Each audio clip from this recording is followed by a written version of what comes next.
kalau anak ibu ingin dimudahkan pengetahuan oleh Allah, Allah yang punya ilmu, Allah yang punya pengetahuan, Allah yang punya wawasan segalanya, semua tidak luput dari Allah. Ya, perhatikan, wa huwa ala kulli syai'in qadir, wa huwa bikulli syai'in alim. Semua Allah tahu. Kalau ingin diberikan oleh Allah pengetahuan itu, maka dekati Allah pemiliknya. Bagaimana caranya? Salat. Salat, salat, salat. Tingkatkan salatnya. Maka anak ibu jaga betul disiplin salat. Masih ingat nasihat Nabi? Jika anak usia 7 tahun ajari mereka salat. Usia dia 10 tahun menjelang balik tidak mau salat, maka berikan pelajaran yang membuat dia mengerti. Berikan pelajaran. Kenapa Nabi meminta anak salat, salat, salat, salat? Karena ada korelasi antara salat dengan kepintaran seorang anak. Dan kebaikan seorang anak. Jadi kalau anak dari kecil sudah rajin salat, demi Allah Bu, catat kalimat saya ini. Kalau anak diajari salat dengan benar dari kecilnya, maka anak itu dewasa akan tumbuh menjadi anak yang baik dan pintar. Itu sudah rumus. Ibu cek ya, Al-Kindi, Al-Ghazali, Al-Farabi, ya, Ibnu Sina, Al-Khawarizmi, Al-Battani, itu semua ulama-ulama ini dari kecil sebelum mereka belajar pengetahuan dididik oleh orang tuanya salat. Kedua, Al-Quran. Al-Quran. Ini ada rumus langsung disebutkan oleh pakar Quran. Kalau dia baru terlahir, di usia setiap bulannya, maka putarkan Al-Quran setiap juz setiap bulan. 1 bulan 1 juz.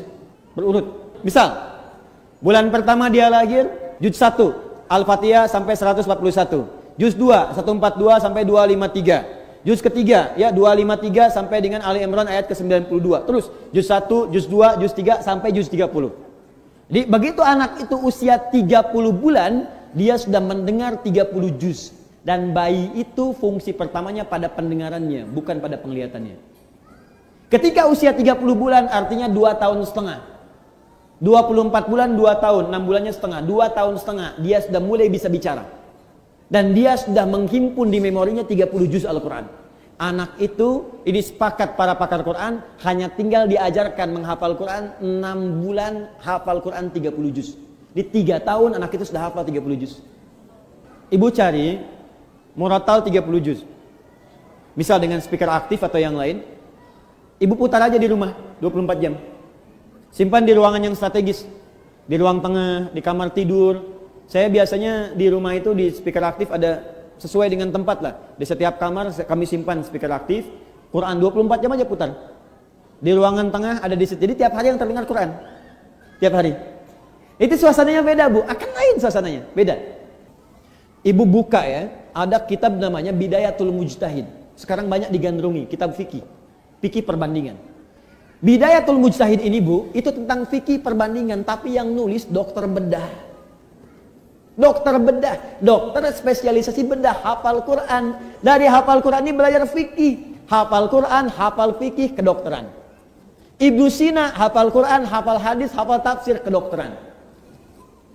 Al-Khawarizmi, hafal Quran, hafal hadis, ahli matematika. Tuh. Hampir semua. Ibu kalau nggak percaya silahkan. Dan saya coba memulai membuktikan itu, ternyata banyak dampak perubahannya, betul itu. Ya, saya belajar Bu, saya belajar. Dan ternyata fisika itu banyak yang bersinggungan dengan nilai-nilai keislaman. Ya, di bab gaya aja, gaya gerak sama dengan gaya dorong, F1 sama dengan F2. Ya, apa yang masuk itu yang keluar. Gayanya tinggi, pukulan kencang, rendah sedikit. Sama, iman sedikit yang keluar pun ibadahnya sedikit. Imannya kuat, dicas kuat, yang keluar ibadahnya kuat. Nah, sekarang anak fisika itu belajar untuk ujian saja. Anak sekolah belajar hanya untuk ujian, makanya ilmunya nggak dipakai dalam kehidupan.